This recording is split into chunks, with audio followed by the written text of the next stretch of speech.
About 1:15 on Saturday afternoon, August 10th, 2019. Calvin Castine along with Judy Castine. We're on River Street in Champlain. And we're in Bill Earl Park. We've just come from the open house at the Customer Appreciation Day at Champlain Telephone Company, and now we're here for the annual Village Fest, Champlain Village Fest. All kinds of folks here, and there's all kinds of stuff available here for the people who wander down. We're going to take a look around and maybe talk to a person or two.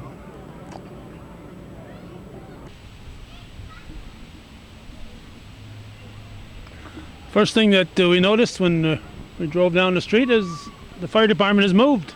It's it's moved here to River Street out in the open. What we got here? John Filion, Fire Chief from Champlain. Fire Chief, and what are you doing? And I'm Ryan Garand. I'm a fire captain in charge of training. Okay, I thought you were Fire Chief last few months ago. Oh no, I'm not ready for that job. No. Oh, okay. No. I didn't know. I saw you were there at the meetings, and I didn't know. I am on the building committee. I'm one of the members from the fire department as a representative on that committee. Okay. So you're the Fire Chief. Yes, sir. Any firemen's history in your family? A little bit. A little bit? I think my dad was a member for a few years. He's been chief a couple times, different departments? Just once. That was enough. He learned. He tried to tell you and you just didn't listen, did you? Yeah, I listened, but you know. He had a lot of support barking up the tree there to kind of coax him into that spot here within the last couple of years. So. Well, I would imagine here that you guys have all the help you need. You don't need any more firemen, but you might want to put some on the waiting list. Well, it's been a lot of years since there's been a waiting list. We always have a need. We always have a need. We always encourage people to come down and at least come and talk to us, get more of an idea of what we do. It's not just putting out fires or rescuing cats in trees. There's a lot more to it. But the more people we have actively involved that are interested in actually doing the work and showing up and being a part for the better of their community, we always encourage that. So. I'm sure you're hearing it everywhere you go. It's getting harder and harder to find volunteer help because, well, let's face it, we're busy today. Mm-hmm. But yeah, we're always looking for new members, and it's an exciting extra career. There's a lot of camaraderie. There's a lot of brotherhood, sisterhood now. There's a lot of good things to being a member of the fire service. Mm-hmm. And we welcome anybody that wants to come explore the possibility. And when you get done going to an emergency, you may be tired, you may be hot or cold or whatever the season may be, but you probably feel pretty good about what you just experienced. Yes, 100%. Yes. There's always a good feeling when the job is done, knowing that we helped. The way I look at it, and this is the way I try to describe it to other people who are even thinking about joining a fire department, not necessarily our own, is if it were my house or your house, and God forbid tragedy struck within your life, you would want somebody there that is not only ready, not only has the correct training, but is willing, especially on a volunteer level, to be able to get the job done for you and your family and your property.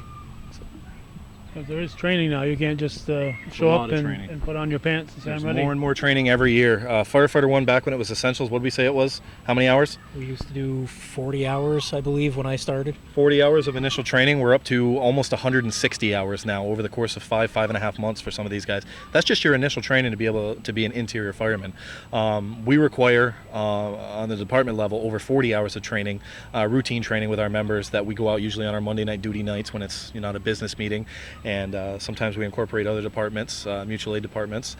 But training, you can never be trained enough or have enough training. So where does most of the training take place?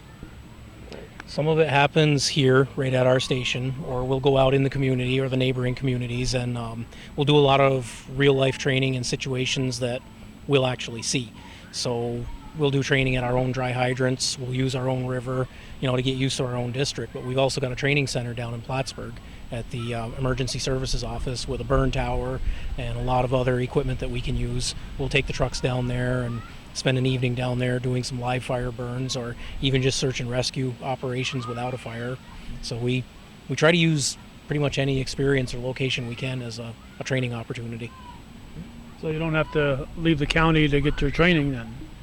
Not typically. The only time we would send people out of the county, typically on an annual basis, is when we have the Chiefs Conference, and that's usually held either in Syracuse or at the Turning Stone in Verona, and they offer a bunch of training.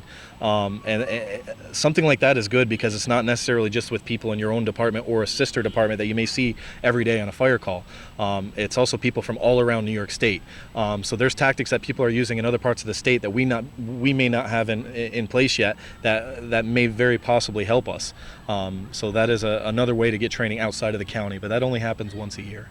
Most of it's done right here in our own district, and then also within the county. Right now, how many people do you have, and how many people would you like to have? We have a roster of, I believe, 45 members now. We have a limit of 55 members. And, with members who can't respond anymore for whatever reason, that 45 really is probably about 30 people that are, the core team. So in a perfect world, we'd have 15 to 20 more members. So you guys, of course, it was in your family, so it was kind of anticipated that you might have an interest in it. But how about you, Ryan? How about you get too excited about being a fireman? So way back in the day, probably before I can even remember, my grandfather, Jim Burnett, was a volunteer fireman in Beekmantown. I never really got heavily involved in it. I was never really around the culture. I really started getting interested within the last 6 or 8 years. My wife's father, Todd Jarvis, who was actually our Niagara Hose Company #1 president, has also been a volunteer fireman here for many years. I'd say over 20. Over 30. So kind of just back and forth with him. He finally agreed to let me go in and fill out an application, and I came in, and since day one it was just something that I picked up, that I loved, and I can't think of very many committees or projects these days where I'm not directly involved in, as everything from truck committees to building committees to other project committees. I'm the training officer now. I help deal with public relations on our Facebook page with JP. I also help organize our annual banquet for our members. There's a lot that goes into it, but it's all very rewarding. My wife kind of likes it. It's kind of a catch-22 because she says, well, you spend too much time at the firehouse, but then, hey, get out of my hair, go spend time at the firehouse.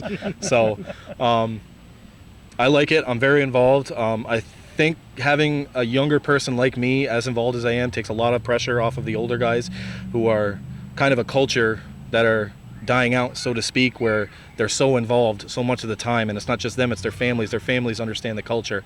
But that's a volunteer service these days in a nutshell. It's and that's why so many people are having problems, is that generation of really hard work and wanting to dig in and learn and continually be better and constantly be at the firehouse. What can I do? Clean a truck, do some type of training, watch YouTube videos, anything really. It's kind of phasing out, and we're trying to find a way to bring the motivation back and to get younger people especially back involved in this, because in 20, 30 years, when these guys are all gone, what is our community left with for people to call on in the event of emergency? So it's a constant battle, but we're digging in, and we're trying to find a way to get them back. Off camera, I was just talking with Ron Gregoire, and he's built a little replica of what Sheridan Ironworks, Sheridan Harris Graphics used to look like back in 50 years ago. And back then, the fire alarm went out, you had a full force right there, working right here in the village. Yep. I remember I worked there in the mid-60s into the mid-70s, and the first whistle would blow and certain guys would leave. Mm-hmm. Second alarm, another group, and all the way up to a fourth alarm, and guys would put down shut the machine off, and out the door they'd go. Right. Mm-hmm. But you don't have that anymore. No, especially during the day. I'll let JP speak a little bit on that. Yeah, it's challenging. There are companies around that do allow members to leave for fire calls. We do have members who, if they're on a call and it's time to go to work, they're allowed to come in late or allowed to leave early.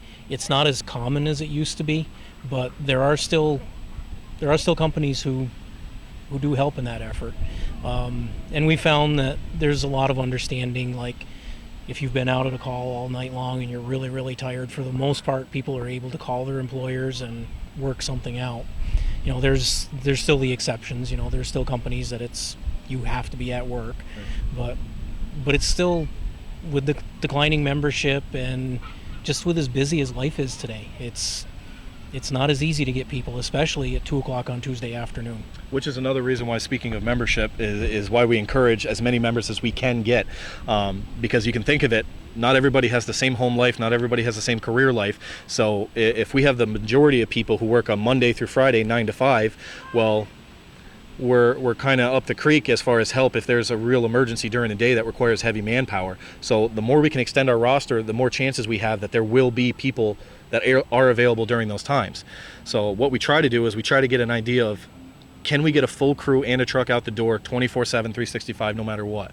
And with the declining service and, some jobs being lenient and some jobs not being, that's where we kind of find a challenge where we try to make it even keel throughout the schedule on any given day. Yeah, I think without mutual aid system, every community in the area would be in big trouble right now. That was a very, very big risk, but a very big reward and a good payoff that the county took implementing that mandatory mutual aid system. When I first joined, it was kind of in that transition where they were getting everything kind of switched over. They're still doing some work, I believe, but for the most part, we know we're at least getting one truck out the door and we have at least one other department coming. So that does help. Yeah, it's when we first started the transition to the idea of having an automatic mutual aid system where even for the smaller calls, the neighbors come, and then going further with an extra couple of trucks for a structure fire. The concern was that the increase in call volume for the neighboring departments might make things harder. Right. But the reality so far, what we've seen, at least in our corner of the county, it seems to be driving morale a little bit. It gets the guys working together more often, and plus, every time we have a significant call, we see the benefits. Because now, instead of hoping we get one engine crew on the structure fire, we have for sure 2 engine crews getting there right off, and a third one coming in soon behind. And it's made a huge difference in our initial response to everything from the automatic fire alarm to the full-blown structure fire. We were really, really struggling with automatic fire alarms because most of the time it turns out to be a faulty alarm. So it gets discouraging for the guys to get up in the middle of the night. But now with this mutual aid system, for most of our village, we have Ross's Point coming as a backup, and we back them up. And there's been several occasions where Ross's Point has covered our calls, we've covered their calls, and we shake hands and thank each other after. And it's been a very, very big improvement for the county. Helped us out a lot. Yeah, those automatic. Judy and I were going to Sam's Club during the week, and we pull in, we see all the employees marching out. Sure There's one of these automatic alarms that went off, and they had to close down for a half an hour, 45 minutes. And Clear the building, make sure District there's no 3 and a emergency. couple other departments showed up. And But at the same time, we can't take it lightly because Yeah, it could sometimes the fire alarm really Yeah. is a fire. yeah, So You're always we going to all- have that possibility of a cry wolf scenario, automatic alarm, and Yeah. then you have people these days where they're listening to their pager a little closely. They may not want to get up and go out for the automatic alarm, but one of these times that second tone is going to drop, say fully involved structure fire. yeah, That'll get the people there. yeah. But if, But then you're behind the 8 ball. right, and So. then it's trying to play catch up with everything. Just a little bit off topic. Where are you going to get your haircut these days? Have you given any thought to that? I heard there's a new shop opening sometime in the near future up in Moores. In Mars? We could, I guess, put a plug in for him at this point. Do you know that guy, Where Ryan? Larry used to be, right? Right where Larry used to be. Yeah, so again, my name is Ryan Guerin. I am involved with the Champlain Fire District, but I am reopening, I should say, Larry's Barbershop in Moores. It'll be 2429 Route 11 in Moores. Larry's Barbershop will be no longer. However, the building will be the same. The culture will still be the same. It's going to be rebranded as American Vintage Barber Company. I hope to be open sometime in the month of September. I had just graduated Paul Mitchell School in Schenectady, New York. And I look forward to a new career path. From talking with people, I initially wanted to be in Plattsburgh, but the more I talk to people, the more I get people's opinions in the area. There was a need for it. There's not too many places around, specifically barbers, that kind of cater to that male-only kind of clientele and that vibe, that environment. And when you walk in this shop, I want it to be right down Memory Road, just like it used to be when you walk into Larry's. It's going to look the same. For the most part, it's going to smell the same. So I look forward to it for many, many years to come. All right. So you'll be open 5 days a week, 5.5 days a week? Probably right off, probably 7 days a week, and then I'll kind of gauge over the course of probably 3 months or so, just until the beginning of winter, just when the busy days are, when the days that aren't so busy, and those days that aren't really busy, I'll probably take a day off to kind of spend with my family and handle other things with the fire department and other aspects of life. But right off the bat, I'm going to try to be open and as available as I can be for the public. So you'll be halfway done somebody's hair, the fire alarm's going to go off, you say, catch you later, fella. Good luck. No, and that's another reason why we're encouraging people to come out and join the Champlain Fire District, so I don't have to do that, especially being all the way in Moores. We've done a very good job of being able to cover our bases. If it is bad enough and I am slow, I may flip the sign over, but my clients and my customers will always come first. That's my business. That's what's going to put the food on the table for my family. So although I eat, sleep, bleed, and breathe fire department, this is another aspect of life that's going to have to fit in. So Yeah, that food you eat, you got to pay for it. absolutely. Yep. All right, anything else, guys? Nope. I don't think so. All right, thank you very much. Thank Thanks, you. Calvin.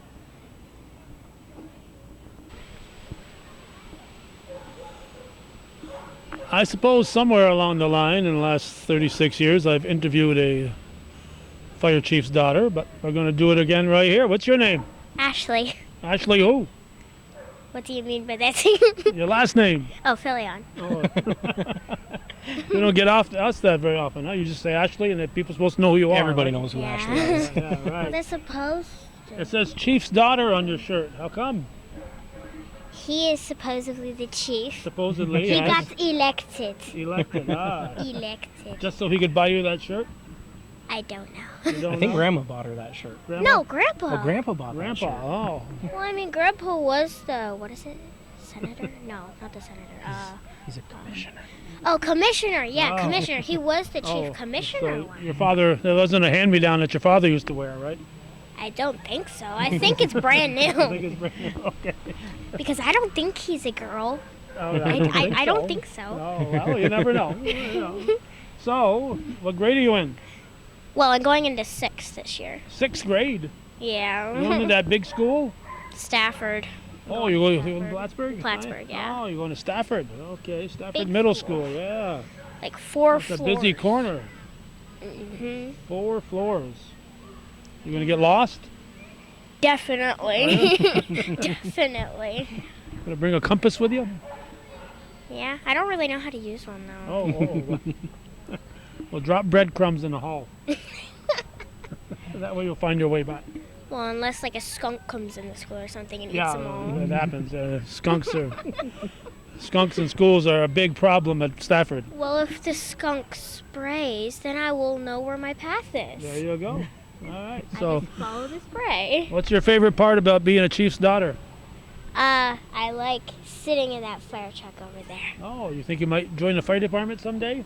Honestly, I don't know. Probably. You probably will, huh? Probably. All right. On the side of everything else I want to do. Well, you can volunteer, but you can still do all those other things. And Oh, okay. yeah, Well, then I okay. might as well do that. All right. So, anything else you want to tell us, Ashley? I don't know. You don't know? You want to say hi to Judy? Hello. Hello. Want to tell everybody which fire truck's your favorite fire Oh, truck? you got a favorite fire truck? Am I able to show? Well, I don't know. Is That it one. here? Which Yeah, one? that one. 141? Yeah, 141. 141. Wow. Can you see that, Judy? I don't know. I'll walk through here so you can turn the camera there. And why is that your favorite? I don't know. You just I like it. okay. All right. It's his favorite too, right? A lot of us like that truck. Oh, okay. But the thing is, Ryan said that, well, one of them said that, oh, well, don't drive that truck away. Drive that one away. You can steal that one because that one's garbage. Oh, garbage. Oh, so only certain people like it. It's a acquired taste. All right. Well, if I'll watch and see if I'll make sure you don't drive it away today. We'll give you a few more I years. don't know really how to drive that much. Oh, okay. Not yet, right?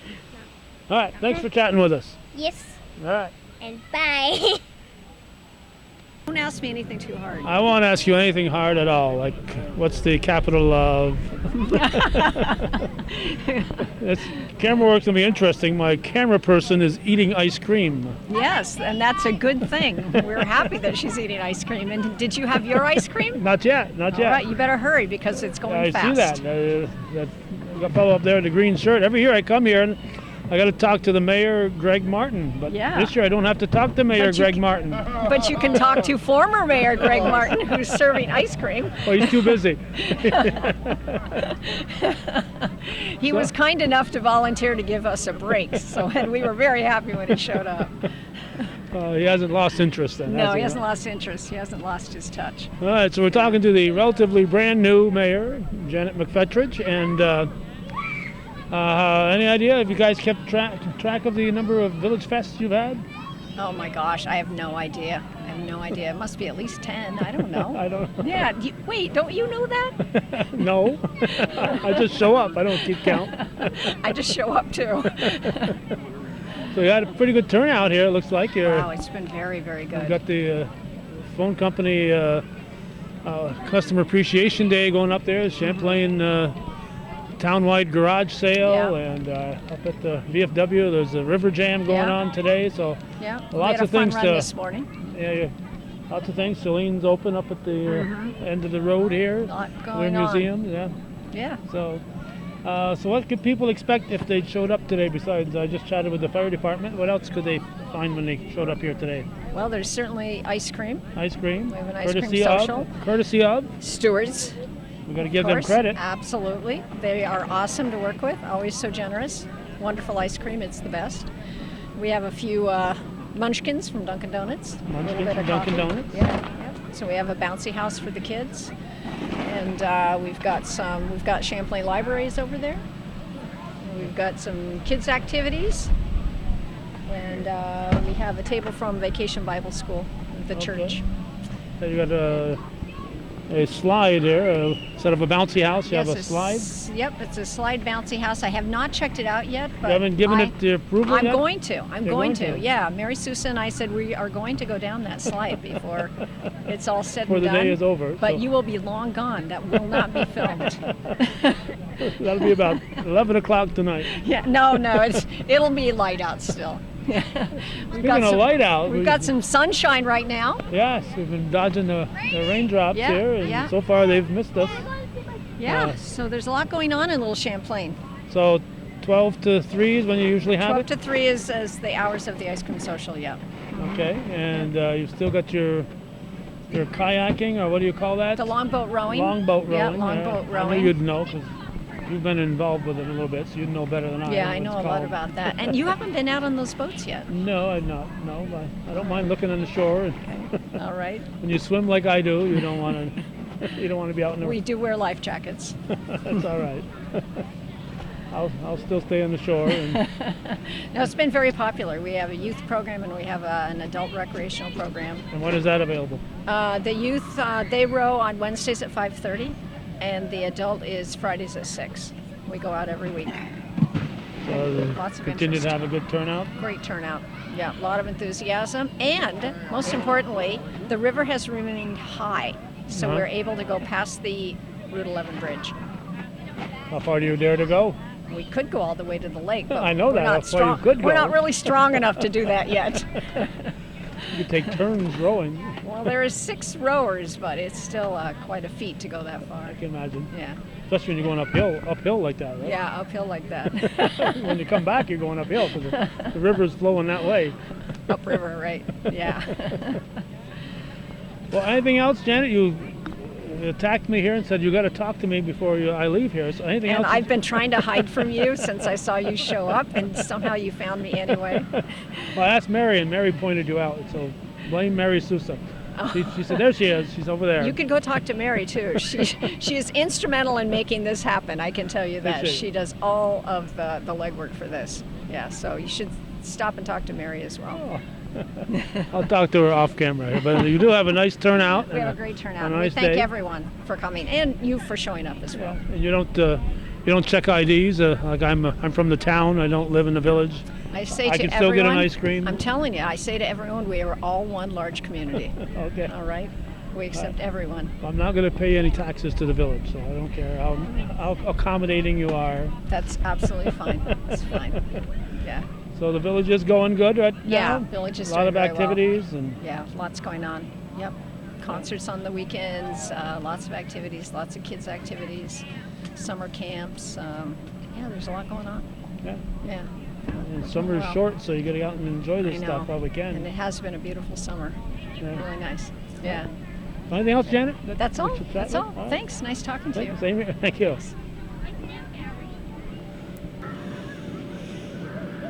There's that bouncy house slide that we talked about, and here's the front view of the. Turn the camera here. Of the fire trucks. We spent the day down here. There was an ambulance from the Champlain Moors EMS, but it has moved on. Probably a shift change or something. Hopefully they didn't go out on a call. Didn't hear the siren go. So Champlain Village Fest on River Street, Bill Earl Park, named after Bill Earl, who in the I'll tell you how long ago, my father, who was born in 1922, was a big fan of Bill Earl, so into the 30s and 40s, it was a big part of the lives of the kids growing up in and around the village and town of Champlain.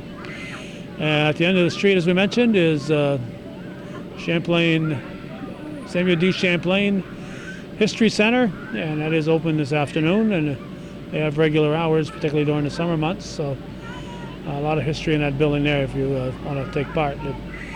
It's nice that the village has been able to utilize this land.